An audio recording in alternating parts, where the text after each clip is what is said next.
نحمدہ ونصلی علی رسولہ الکریم اما بعد۔ قرآن مجید اللہ رب العالمین کی عظیم الشان کتاب ہے۔ اس کتاب کے فضائل قرآن اور حدیث میں بیان ہوئے ہیں۔ آج انہی احادیث کا ایک گلدستہ آپ کے سامنے بیان کر رہا ہوں۔ آپ صلی اللہ علیہ وسلم نے فرمایا، تم میں سے بہتر شخص وہ ہے جو قرآن سیکھے اور دوسروں کو بھی سکھلائے، یعنی یہ سب سے بہتر انسان ہے۔ اگرچہ دنیا کے معیارات اور ہوں گے اور اہل دنیا کسی اور کو بہتر قرار دے رہی ہے، لیکن نبی اکرم صلی اللہ علیہ وسلم نے فرمایا کہ اللہ کی نظر میں سب سے بہتر وہ ہے جو خود قرآن سیکھے اور اس کو سمجھے، اور پھر وہ شخص ہے جو دوسروں کو تعلیم دیتا ہے، یعنی طالب علم اور استاذ، یہ دو ایسے افراد ہیں جو کہ سب سے بہترین انسان ہیں۔ یہ قرآن کی فضیلت ہے جو اس کے طالب علم کو اور اس کے معلم کو حاصل ہوتی ہے۔ اسی طریقے سے آپ صلی اللہ علیہ وسلم نے فرمایا کہ قرآن مجید کا ماہر، یعنی جو قرآن مجید کو صحیح تجوید کے ساتھ پڑھتا ہے، اس کے احکام کو سمجھتا اور جانتا ہے، تو وہ ماہر قرآن مجید کا یہ معزز اور محترم فرشتوں اور معظم اور مکرم انبیاء علیہ السلام کے ساتھ قیامت کے دن ہوگا۔ دنیا میں معزز اور محترم جو فرشتے ہیں اس جیسا اس کو عمل کی توفیق اللہ دے گا، جبکہ آخرت میں ان فرشتوں کے ساتھ رفاقت اس کی نصیب ہوگی، انبیاء کے ساتھ رفاقت اس کو نصیب ہوگی۔ اور مزید ارشاد فرمایا کہ وہ شخص جو قرآن پڑھتا ہو لیکن اس میں اٹکتا ہو، یعنی تلفظ کی ادائیگی اس کے لیے آسان نہ ہو، یا تو زبان کی لکنت ہے یا وہ پڑھ ہی نہیں سکتا ہے، دشوار ہے اس کے لیے پڑھنا، تو فرمایا اس کے لیے دوہرا اجر ہے۔ ایک اجر تو پڑھنے کا ہوا اور ایک اجر اس مشقت کا ہوا، لیکن خیال رہے فضیلت اس کو حاصل ہے جو قرآن کا ماہر ہے، یعنی جو قرآن کو تجوید کے ساتھ پڑھتا ہے اور اس کے علم کو حاصل کر چکا ہے اور اس کی علم میں مزید کوشش کر رہا ہے، تو یہ زیادہ فضیلت والا ہے بنسبت اس کے جو قرآن پڑھتا ہے لیکن اٹک اٹک کر پڑھتا ہے، مشقت کے ساتھ پڑھتا ہے، گو کہ اس کے لیے دوہرا اجر ہے لیکن فضیلت اول کو حاصل ہے۔ یہ حدیث امام بخاری اور امام مسلم دونوں نے نقل کی ہے۔ راوی حدیث حضرت عائشہ صدیقہ رضی اللہ عنہا ہے، اور اس سے پہلے جو روایت میں نے آپ کے سامنے قراءت کی وہ حضرت عثمان رضی اللہ عنہ نے بیان کی ہے اور امام بخاری نے اس کو نقل کیا ہے۔ حضرت ابو ہریرہ راوی ہیں کہ رسول اللہ صلی اللہ علیہ وسلم نے فرمایا، حسد یعنی رشک دو آدمیوں سے ہی جائز ہے۔ ایک تو حسد وہ ہے جو کسی سے جلن اور کڑن کی وجہ سے ہو، جس میں یہ انسان سوچتا ہے اپنے دل میں کہ اسے یہ نعمت کیوں ملی ہے، اس سے یہ نعمت چھین لی جائے اور مجھے مل جائے، یہ تو حسد ہے۔ حسد تو جائز نہیں، یہ تو گناہ کبیرہ ہے، لیکن یہاں حسد لفظ ذکر ہے لیکن مراد رشک ہے۔ رشک اس کو کہتے ہیں کہ کسی کے پاس کوئی نعمت دیکھی اور اللہ سے یہ دعا کی کہ اللہ جیسی یہ نعمت تو نے اسے دی ہے ویسی ہی یہ نعمت مجھے بھی عطا کر دے، یعنی اس کے بارے میں منفی خیال اور منفی سوچ نہ ہو بلکہ اپنے لیے اللہ رب العالمین سے طلب کرے، اس کو رشک کہتے ہیں اور یہ جائز ہے۔ تو فرمایا رشک دو آدمیوں سے ہی جائز ہے، یعنی بہتر یہ کہ اس طرح کا رشک اختیار کیا جائے۔ پہلا وہ شخص جسے اللہ تعالیٰ نے قرآن مجید پڑھنا اور سمجھنا سکھایا، تو وہ دن و رات کے اوقات میں اس کی تلاوت اور اس میں غور و فکر کرتا ہے۔ تو ایسے انسان کے بارے میں رشک کرنا چاہیے کہ کاش کہ میں بھی ایسا بن جاؤں، قرآن کا علم مجھے حاصل ہو جائے اور میں بھی جو ہے اسی طرح تعلیم اور تعلم میں مشغول رہوں۔ دوسرا وہ شخص جسے اللہ تعالیٰ نے مال بخشا ہے، یعنی اللہ رب العالمین نے دنیا کی دولت اسے عطا کی ہے اور وہ اسے اللہ تعالیٰ کی راہ میں صرف کرتا ہے، خرچ کرتا ہے، نیکی اور بھلائی کے جتنے بھی کام ہوتے ہیں اس میں وہ حصہ لیتا ہے، تو یہ دو قابل رشک افراد ہیں۔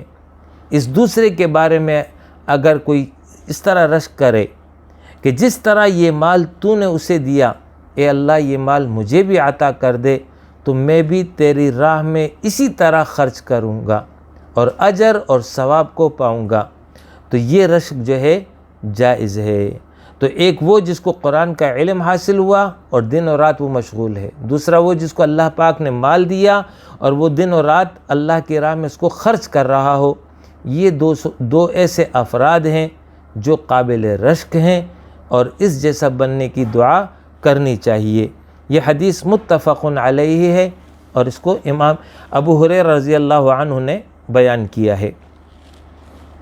آپ صلی اللہ علیہ وسلم جب شہدائے احد کی تدفین میں مصروف تھے، اس وقت جو ہے جو شہداء کی لاشیں آپ کے قریب لائی جا رہی تھی، تو آپ صلی اللہ علیہ وسلم ان میں سے دو صحابہ کو ایک کپڑے میں یعنی ایک کفن میں جمع فرما رہے تھے، اس لیے کہ تعداد بھی زیادہ تھی اور کفن بھی کم تھا، لہٰذا 2 صحابہ کو ایک کفن میں تکفین کیا گیا۔ اور پھر اس کے بعد آپ صلی اللہ علیہ وسلم یہ دریافت فرماتے کہ ان 2 میں سے قرآن مجید کسے زیادہ یاد ہے؟ جب ان دونوں میں سے کسی ایک کی طرف اشارہ کیا جاتا تو آپ صلی اللہ علیہ وسلم اسے قبر میں پہلے اتارتے اور فرماتے کہ میں قیامت کے دن ان سب پر گواہ ہوں گا۔ تو یہ قرآن مجید کی فضیلت تھی جو صاحب قرآن کو جو ہے رسول اللہ صلی اللہ علیہ وسلم نے دوسرے پر ترجیح دی ہے۔ اس حدیث کو حضرت جابر بن عبداللہ رضی اللہ عنہ نے روایت کیا ہے اور امام بخاری رحمہ اللہ نے اس کو اپنی کتاب میں نقل کیا ہے۔ امام مالک رحمہ اللہ فرماتے ہیں موطا امام مالک میں کہ مجھ تک یہ روایت پہنچی ہے کہ نبی اکرم صلی اللہ علیہ وسلم نے یہ فرمایا ہے، میں تمہارے درمیان 2 چیزیں چھوڑے جاتا ہوں، اگر انہیں تھامے رہو گے تو کبھی گمراہ نہ ہوگے، یعنی اللہ کی کتاب اور اس کے نبی کی سنت۔ یہ 2 چیزیں ہیں، یہ نبی اکرم صلی اللہ علیہ وسلم کا طریقہ ہے، اور اس کے مطابق جو بھی عمل کرے گا کبھی دنیا میں رسوا نہیں ہوگا، کبھی گمراہ نہیں ہوگا، کبھی غلط راہوں کی طرف نہیں جائے گا اور آخرت میں بھی وہ کامیاب قرار پائے گا۔ حضرت عبداللہ ابن عباس رضی اللہ عنہما راوی ہیں کہ آپ صلی اللہ علیہ وسلم نے یہ فرمایا ہے، وہ شخص جس کے دل میں قرآن مجید کا کچھ حصہ بھی نہ ہو، فرمایا وہ ویران گھر کی طرح ہے۔ یہ گویا کہ ایک وعید ہے، ایک تنبیہ ہے ان لوگوں کو جو قرآن مجید کا علم حاصل نہیں کرتے، نہ جو ہے اس کا کچھ حصہ ان کو یاد رہتا ہے، تو گویا کہ ان کا دل جو ہے ایک ویران ہے اور بربادی ہے، اور وہاں پر جو ہے ایک وحشت کی کیفیت ہے۔ مقصد یہ ہے کہ اپنے دل کو قرآن سے آباد کرو۔ اس حدیث کو امام ترمذی، امام احمد اور امام دارمی نے نقل کیا ہے۔ حضرت عبداللہ ابن مسعود رضی اللہ عنہ بیان کرتے ہیں کہ رسول اللہ صلی اللہ علیہ وسلم نے یہ فرمایا ہے کہ جس نے اللہ تعالیٰ کی کتاب سے ایک حرف پڑھا اس کے لیے اس کے بدلے میں ایک نیکی ہے، اور یہ ایک نیکی 10 نیکیوں کے برابر ہے۔ یوں تو اللہ رب العالمین کا یہ فارمولہ ہے تمام اعمال صالحہ کے حوالے سے کہ وہ ہر عمل کو 10 شمار کرتا ہے۔ آپ نے 2 رکعت نماز پڑھی تو وہ اللہ کے ہاں 20 شمار ہوتی ہے، 1 روزہ رکھا ہے تو وہ 10 شمار ہوتا ہے، 10 روپے اللہ کی راہ میں دیے ہیں تو وہ 100 روپے شمار ہوتے ہیں۔ یہ تو ابتدا ہے، پھر اس کے مطابق جیسے جیسے اللہ کے ساتھ تعلق، اخلاص، للہیت، تقوی ہوتا ہے تو اس میں اضافہ ہوتا چلا جاتا ہے۔ تو کسی کا جو ہے 40، کسی کا 100، کسی کا 200، کسی کا 700 تک، اور کسی کا اس سے بھی زیادہ ہو جاتا ہے۔ تو یہاں پر آپ صلی اللہ علیہ وسلم فرما رہے ہیں کہ جس نے 1 حرف پڑھا تو گویا کہ اس نے 1 نیکی کر لی، لیکن اللہ کے ہاں یہ 1 نیکی 10 کے برابر شمار ہوتی ہے۔ اور 1 حرف کی وضاحت فرما رہے ہیں کہ میں نہیں کہتا کہ الف لام میم 1 حرف ہے، بلکہ الف 1 حرف ہے، لام 1 حرف ہے، اور میم 1 حرف ہے، یعنی الف لام میم یہ 3 حرف ہو گئے تو 3 نیکیاں ہو گئی، اور اللہ کے ہاں یہ 3 نیکیاں 30 نیکیوں کے برابر ہو گئی۔ تو گویا کہ اس نے یہ الف لام میم پڑھا تو اللہ کے ہاں یہ 30 نیکیوں کے برابر ہو گیا۔ یہاں پر 2 باتیں سمجھ لیجئے۔ ایک بات تو یہ کہ رسول اللہ صلی اللہ علیہ وسلم نے ایک ایک حرف کو بتایا کہ یہ 10 کے برابر ہے۔ دوسری بات یہ فرمائی ہے کہ الف لام میم یہ حروف مقطعات میں سے ہیں، اور حروف مقطعات کا معنی اور مفہوم کسی کو بھی معلوم نہیں ہے۔ آپ صلی اللہ علیہ وسلم نے نہیں بتایا تو امت کو بھی پتہ نہیں ہے، لہٰذا ان الفاظ کا معنی تو نہیں ہے۔ تو یہاں پر الف لام میم الفاظ آپ صلی اللہ علیہ وسلم نے فرمائے ہیں کہ یہ الفاظ اگرچہ اس کا معنی نہیں ہے لیکن اس کا اجر اسے ضرور ملے گا۔ لہٰذا اسی طرح تمام قرآن مجید ہے، اگر قرآن مجید کو بغیر ترجمے کے پڑھا جائے تب بھی جو ہے یہ فائدے سے خالی نہیں ہے، اس کا اجر اور ثواب اسے ضرور ملتا ہے۔ اگر یہ اجر اور ثواب معنی کے سمجھنے پر ہوتا تو پھر آپ صلی اللہ علیہ وسلم الف لام میم کو مثال میں ذکر نہ فرماتے بلکہ کوئی اور لفظ ذکر فرماتے کہ جس کا معنی اور مفہوم معلوم ہوتا، لیکن اس کا معنی اور مفہوم معلوم نہیں ہے، لہٰذا اس سے یہ بات واضح ہو گئی کہ اگر ایک قاری قرآن پڑھ رہا ہے اس کا معنی نہیں سمجھتا لیکن صحیح تلفظ کے ساتھ قرات کر رہا ہے تو یہ بھی بڑی سعادت ہے اور اس کا اجر اور ثواب اسے ضرور ملے گا۔ اگرچہ قرآن مجید کا یہ حق اپنی جگہ ہے کہ قرآن مجید کو سمجھا جائے، اس کو اس غرض سے سیکھا جائے کہ اس کا معنی معلوم ہو، اس کا مفہوم واضح ہو اور پھر اس کے مطابق عمل ہو، لیکن یہاں پر رسول اللہ صلی اللہ علیہ وسلم اس قرآن کی فضیلت کو بیان کر رہے ہیں کہ یہ اس کلام کی فضیلت ہے کہ اس کلام کو صرف اگر کوئی قرات کے طور پر، تلاوت کے طور پر پڑھے گا تب بھی جو ہے وہ اجر سے محروم نہیں ہوگا بلکہ بڑے اجر کا وہ مستحق ہوگا۔ اس حدیث کو امام ترمذی نے نقل کیا ہے۔ حضرت ابو سعید خدری رضی اللہ عنہ بیان کرتے ہیں کہ رسول اللہ صلی اللہ علیہ وسلم نے فرمایا کہ اللہ تعالیٰ فرماتے ہیں، گویا کہ حدیث قدسی ہے، کہ جس شخص کو قرآن اور میرا ذکر اتنا مشغول کر دے کہ وہ مجھ سے کچھ مانگ بھی نہ سکے، یعنی وہ قرآن مجید پڑھنے میں مشغول ہے، اس کی سیکھنے میں مشغول ہے یا اللہ کے ذکر میں مشغول ہے، اور وہ اللہ رب العالمین سے اپنے لیے کسی حاجت کی دعا کو مانگنے کا اسے وقت نہیں مل رہا ہے، تو فرمایا تو میں اسے مانگنے والوں سے بھی زیادہ عطا فرما دیتا ہوں، اور فرمایا اور تمام کلاموں پر اللہ تعالیٰ کے کلام قرآن کی فضیلت اسی طرح ہے جس طرح اللہ تعالیٰ کی فضیلت اپنے مخلوق پر ہے۔ جیسے اللہ عظیم ہے تو ویسی ہی اللہ کا کلام بھی عظیم کلام ہے۔ تو جو اس میں مشغول ہوگا اور اس کو دعا کا موقع ہی نہیں ملا تو اللہ نے یہ بشارت دے دی کہ میں اسے مانگنے والوں سے زیادہ دے دوں گا، اگرچہ اس نے مانگا نہیں ہے، لیکن چونکہ وہ میری کتاب میں مشغول تھا لہٰذا میں اس کو زیادہ اجر سے بھی نوازوں گا، اس کی زیادہ ضرورت کو بھی پورا کروں گا، اور جو اس کی طلب ہوگی اس سے زیادہ ہی اسے نوازوں گا۔ اس حدیث کو امام ترمذی نے نقل کیا ہے۔ حضرت عبداللہ بن عمر رضی اللہ عنہ بیان کرتے ہیں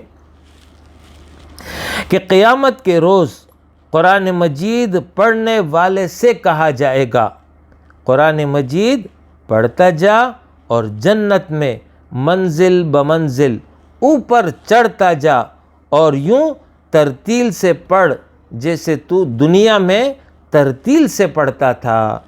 تیرا ٹھکانہ جنت میں وہاں ہوگا جہاں تو آخری آیت تلاوت کرے گا۔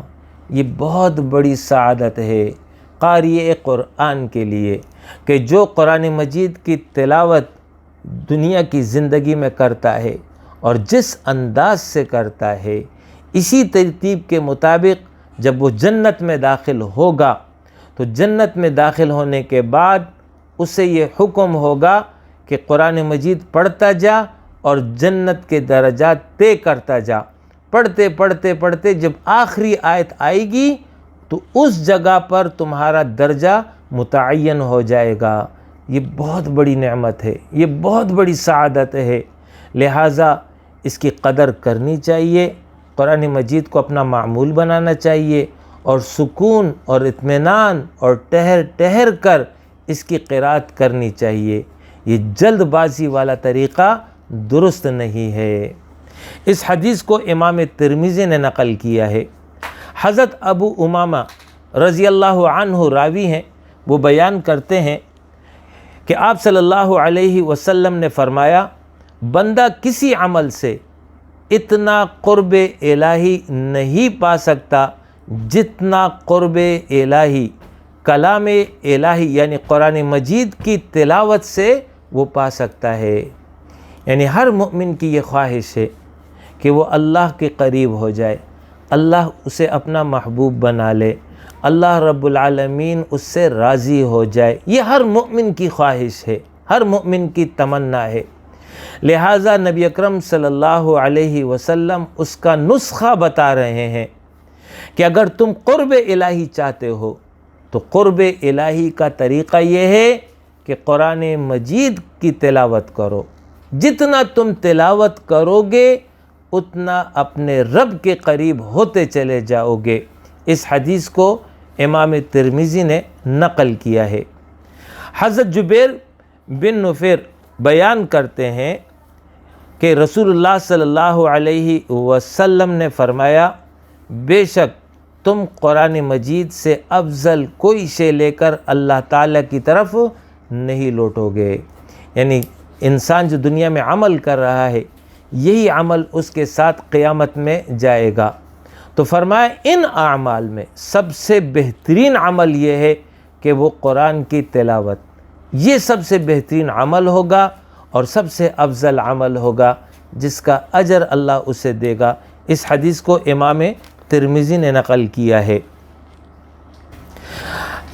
حضرت عقبہ بن عامر رضی اللہ عنہ بیان کرتے ہیں کہ رسول اللہ صلی اللہ علیہ وسلم ہمارے پاس تشریف لائے جب کہ ہم صفہ میں تھے۔ صفہ مسجد نبوی میں ایک چبوترا سا تھا جس پر طالب علم رہتے تھے، یعنی ان کا کام صرف دین سیکھنا تھا۔ وہ قرآن کی آیات سیکھتے تھے، نبی اکرم صلی اللہ علیہ وسلم کی تعلیمات سیکھتے تھے، احادیث یاد کرتے تھے، اسی کا مذاکرہ کرتے تھے۔ ان کو اصحاب صفہ کہا جاتا ہے۔ تو یہ حضرت عقبہ بن عامر اصحاب صفہ میں سے تھے، رسول اللہ صلی اللہ علیہ وسلم کے براہ راست شاگرد اور اس کی درسگاہ کے طالب علم۔ وہ بیان کرتے ہیں کہ آپ صلی اللہ علیہ وسلم ہمارے پاس تشریف لائے۔ آپ صلی اللہ علیہ وسلم نے فرمایا کہ تم میں سے کون پسند کرتا ہے کہ وہ ہر روز صبح کے وقت وادی بطحان یا وادی عقیق جائے۔ وادی بطحان مدینہ میں ایک نالا تھا جہاں پانی بہتا تھا، اس کا ذکر کیا ہے، اور وادی عقیق یہ مدینہ کے مضافات میں ایک جگہ ہے، وہاں پر بازار لگتا تھا۔ ان دو مقامات میں سے کسی ایک مقام پر جائے اور کسی گناہ اور قطع رحمی کا ارتکاب کیے بغیر وہاں سے بڑی کوہان والی 2 اونٹنیاں لے آئے۔ یہ آپ صلی اللہ علیہ وسلم نے اپنے ان صحابہ سے دریافت کیا کہ یہ وہ دولت ہے کہ یہ جو ہے وہاں سے وہ حاصل کر لے۔ 2 اونٹنیاں، اونٹنی اور اونٹ یہ عرب کا قیمتی مال تصور ہوتا تھا، اس لیے کہ وہ صحرائی علاقہ ہے اور صحرائی علاقے میں اونٹ کی بڑی قدر و قیمت ہوتی ہے۔ فرمایا 2 اونٹنیاں بڑی کوہان والی زیادہ قیمتی ہوتی تھی، تو مثال میں اس کو بیان کیا ہے۔ حضرت عقبہ بیان کرتے کہ ہم نے عرض کیا اللہ کے رسول ہم سب اسے پسند کرتے ہیں، یعنی اس کو کون نہیں پسند کرے گا، ہر ایک کی یہ خواہش ہے کہ اس کو جو ہے یہ حاصل ہو جائے۔ آپ صلی اللہ علیہ وسلم نے فرمایا کہ تم میں سے کوئی صبح کے وقت مسجد کیوں نہیں جاتا کہ وہ اللہ تعالیٰ کی کتاب سے 2 آیتیں سیکھے یا پڑھے، تو یہ اس کے لیے 2 اونٹنیوں سے بہتر ہے، اور 3 آیتیں 3 اونٹنیوں سے اور 4 سے بہتر ہے، اور جتنی زیادہ ہوں گی وہ اتنی ہی زیادہ اونٹنیوں سے بہتر ہوں گی۔ اس حدیث کو امام مسلم نے نقل کیا ہے۔ آپ صلی اللہ علیہ وسلم نے ایک بلیغ انداز میں اپنے ان صحابہ کو اور صحابہ کے ذریعے پوری امت کو یہ ترغیب دی ہے کہ دنیا کا مال، دولت، جو کچھ بھی ہے اگرچہ حلال طریقے سے تمہیں حاصل ہو جائے، اس سے بدرجہ بہتر یہ ہے کہ تم قرآن مجید کی آیات کو سیکھو، اس کو پڑھو۔ یہ بہت بڑی دولت ہے، یہ بہت بڑی نعمت ہے۔ لہٰذا ہر مسلمان کو یہ کوشش کرنی چاہیے کہ وہ جو ہے اس قرآن کو پڑھے، قرآن کو سیکھے، قرآن کو سمجھے۔ یہ بہت بڑی سعادت ہے جو اسے حاصل ہوگی۔ دنیا کا مال و دولت اسے مل جائے، لیکن اگر قرآن سے محروم ہو تو اس دولت کا کیا فائدہ؟ اور اگر اس کے پاس اللہ کا یہ دین ہو، اللہ کا یہ کلام موجود ہو، تو یہ وہ عظیم الشان نعمت ہے جس کے نتیجے میں دنیا اور آخرت دونوں اچھی ہوتی ہے۔ لہٰذا یہاں پر فرمایا 1 آیت، 2 آیت، 3 آیت، جتنی آیتیں سیکھے گا اسی حساب سے دنیا کی دولت سے وہ زیادہ بہتر اس کے لیے ہوتا چلا جائے گا۔ اس حدیث کو امام مسلم نے نقل کیا ہے۔ حضرت ابو ہریرہ رضی اللہ عنہ بیان کرتے ہیں، کیا تم میں سے کوئی پسند کرتا ہے کہ جب وہ اپنے گھر جائے تو وہ وہاں 3 بڑی موٹی تازی حاملہ اونٹنیاں پائے؟ صحابہ نے فرمایا کہ ہم نے عرض کیا کہ جی ہاں، یہ تو ہر ایک کی یہ خواہش ہوتی ہے کہ اس طرح قیمتی دولت اسے حاصل ہو جائے۔ آپ صلی اللہ علیہ وسلم نے فرمایا کوئی شخص اپنی نماز میں 3 آیات پڑھتا ہے تو وہ 3 آیات اس کے لیے 3 موٹی تازی حاملہ اونٹنیوں سے بہتر ہے۔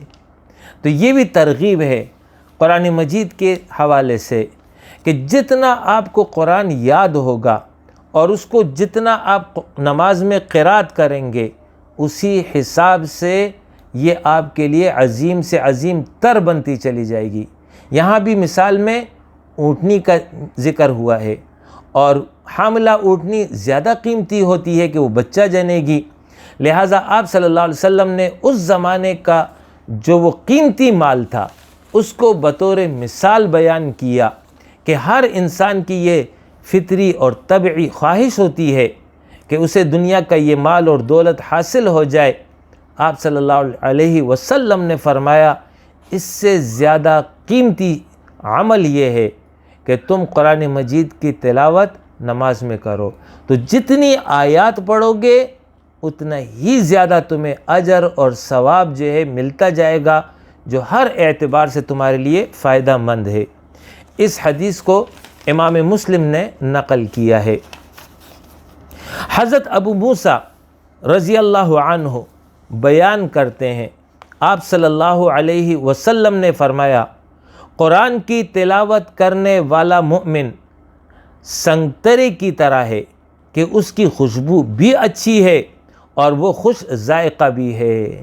یعنی وہ کھانے میں بھی لذیذ ہے اور اس کا جو خوشبو ہے وہ بھی انسان کو بہت اچھا محسوس ہوتا ہے. تو فرمایا یہ مومن ہے، قرآن پڑھ رہا ہے، لہٰذا یہ نارنگی سنگترے کی طرح ہے جس کی خوشبو اچھی ہے اور جس کا ذائقہ اچھا ہے. اور قرآن کی تلاوت نہ کرنے والا مومن کھجور کی طرح ہے جس کی خوشبو تو نہیں ہے لیکن اس کا ذائقہ شیریں ہے. یعنی قرآن وہ پڑھ نہیں رہا ہے لیکن بہرحال مومن ہے، لہٰذا وہ خوش ذائقہ تو ہے لیکن اس کی خوشبو کہ اس کے پڑھنے کی وجہ سے دوسرے تک پہنچے وہ موجود نہیں ہے.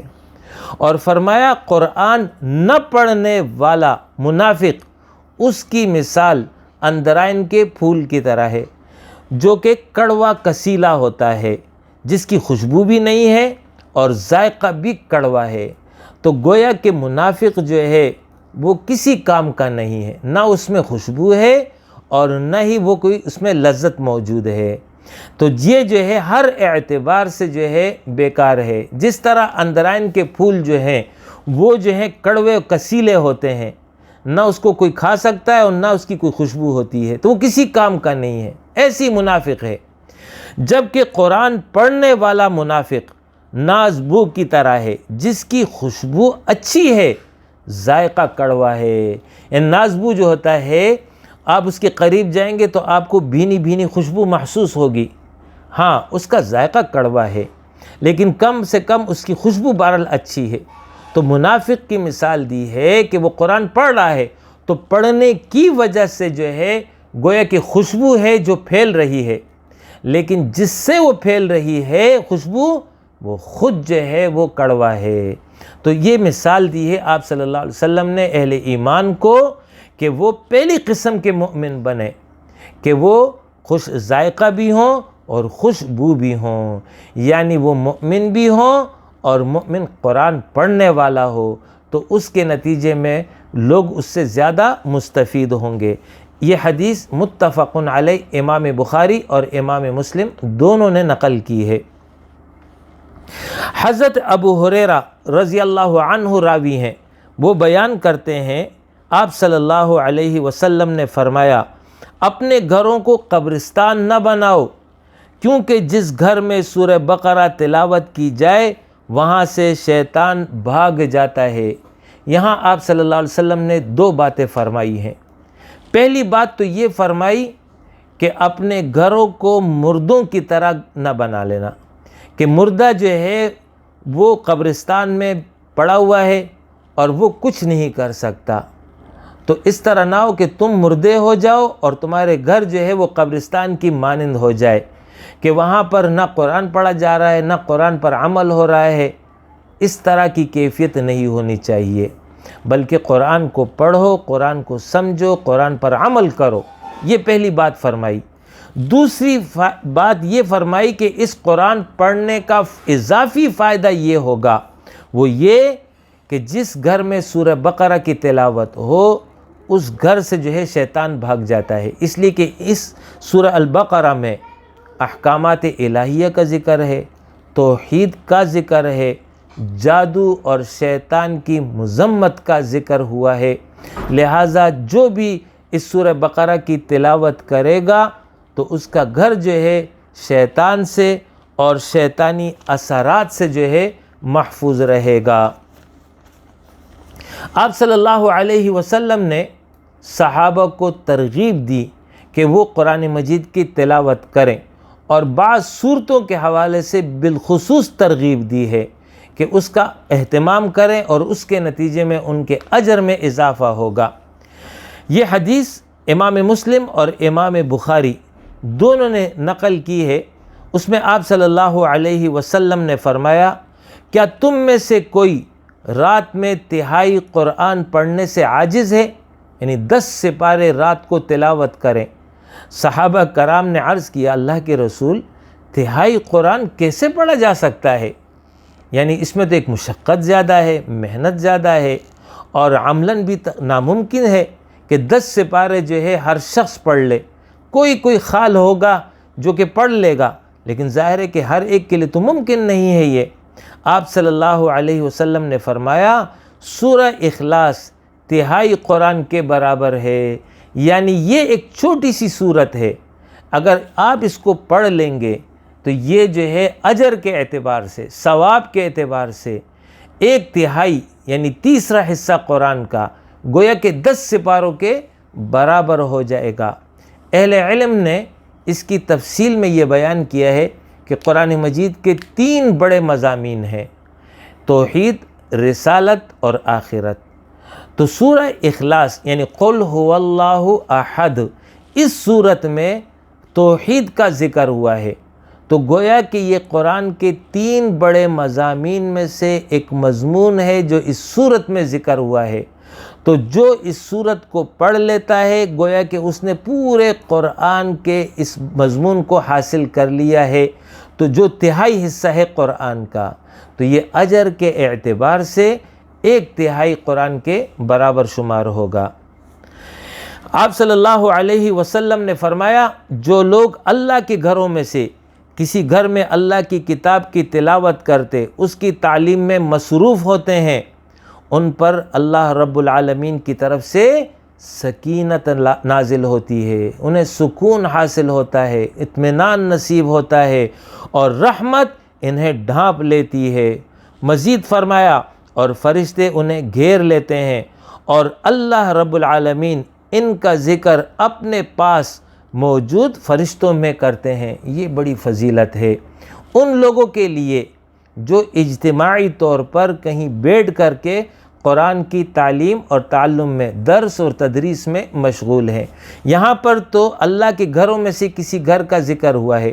یہ جو ہے عام طور پر اسی طرح ہوتا ہے کہ مسجد میں درس و تدریس ہوتی ہے، لیکن اگر مسجد کی جگہ مدرسے میں ہو یا کسی ہال میں ہو یا کسی گھر میں ہو، کہیں پر بھی ہو، چند افراد مل بیٹھ کر کے قرآن مجید کی تعلیم اور تعلم میں مشغول ہو جائیں تو ان سب پر اللہ کی رحمت جو ہے وہ ان کو گھیر لیتی ہے، اللہ کی سکینت ان پر نازل ہوتی ہے، اور رحمت کے فرشتے جو ہے آ کر کے انہیں ڈھانپ لیتے ہیں، اور پھر یہ اتنے عظیم لوگ بن جاتے ہیں کہ اللہ رب العالمین ان کا ذکر اپنے قریب جو مقرب فرشتے ہیں ان کے سامنے ان کا ذکر فرماتے ہیں کہ میرے فلاں بندے اور فلاں بندیاں فلاں مقام پر بیٹھ کر میرے کلام کو پڑھ رہے ہیں، سیکھ رہے ہیں۔ تو یہ بہت بڑی فضیلت ہے قرآن کے پڑھنے والوں کی، قرآن کے سیکھنے اور سمجھنے والوں کے لیے۔ لہٰذا کوشش ہونی چاہیے کہ اپنے عمل کے ذریعے جو ہے اللہ رب العالمین کی رضا کو حاصل کیا جائے۔ آپ صلی اللہ علیہ وسلم نے مزید فرمایا، جس کو اس کا عمل پیچھے چھوڑ گیا، اس کا نسب اسے آگے نہیں بڑھا سکتا۔ یعنی اللہ رب العالمین نے یہ مواقع فراہم کیے ہیں، ان مواقع سے اگر کوئی شخص فائدہ نہیں لیتا ہے اور یہ عمل وہ نہیں کرتا تو اسے سمجھ لینا چاہیے کہ وہ کتنا ہی عالی نسب کا حامل کیوں نہ ہو، یہ نسب قیامت کے دن، آخرت کے دن اسے آگے نہیں بڑھا سکے گا، اس کے کسی کام نہیں آئے گا۔ وہاں کام آنے والی چیز عمل ہے، اور عمل کا ذریعہ قرآن ہے۔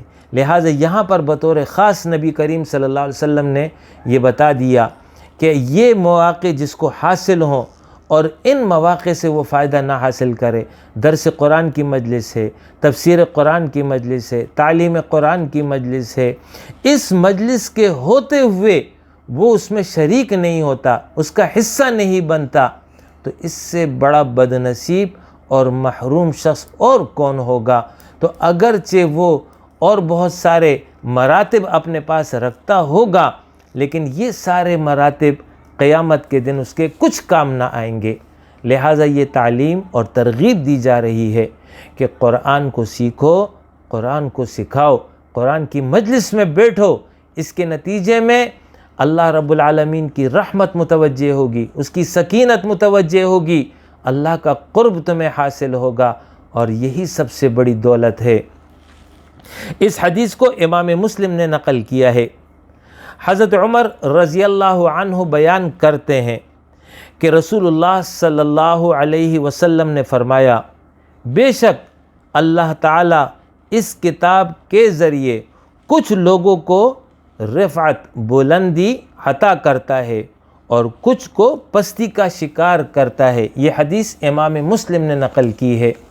اس حدیث میں رسول اللہ صلی اللہ علیہ وسلم نے یہ بتایا کہ جو بھی اس قرآن کو پڑھے گا، سمجھے گا، سیکھے گا، عمل کرے گا، فرد ہو یا قوم ہو، اللہ رب العالمین دنیا میں اسے سرخروئی عطا کرے گا، سرفرازی نصیب کرے گا، اور جو اس قرآن سے منہ موڑے گا اور اس قرآن سے لا تعلقی برتے گا، اس قرآن کی مخالفت کرے گا، تو اللہ رب العالمین اس دنیا میں اسے رسوا کرے گا اور قیامت کے دن جو ہے بڑے عذاب سے دوچار کرے گا۔ تو اس حدیث میں جہاں قرآن کی یہ فضیلت ہے کہ اس کے پڑھنے والے، اس کے سیکھنے والے، اس پر عمل کرنے والے وہ جو ہے بلند مرتبے کے حامل ہوں گے، وہاں ساتھ ساتھ یہ وعید بھی ہے کہ ترک قرآن اور لا تعلق قرآن بہت بڑی بدبختی کی علامت ہوگی کہ یہ قرآن مجید اللہ رب العالمین نے ہمیں دیا ہے، اور اس قرآن کو نہ ہم پڑھتے نہ سمجھیں اور نہ ہی اس کے مطابق عمل کریں، تو یہ جو ہے ہمارے لیے وبال ہوگا۔ آج امت مسلمہ جس گرداب میں پھنسی ہوئی ہے، جن پریشانیوں سے دوچار ہے، جن مصائب کا وہ سامنا کر رہی ہے، ان سب کا ایک ہی حل ہے، رجوع الی القرآن، قرآن کی طرف رجوع کیا جائے، اللہ کی طرف رجوع کیا جائے، اللہ رب العالمین سے توبہ اور استغفار کیا جائے، اور اس سے جو ہے دعا مانگی جائے کہ ان حالات کو اللہ رب العالمین بدلے، اس امت کو سرفرازی عطا کرے۔ لیکن اس کے ساتھ ساتھ شرط اول یہی ہے کہ اس قرآن کو امام بناؤ، اس کے نتیجے میں انشاءاللہ تعالی دنیا کے امام بن جاؤ گے۔ اقول قولی ھذا واستغفر اللہ لی ولکم ولسائر المؤمنین وآخر دعوانا ان الحمد للہ رب العالمین۔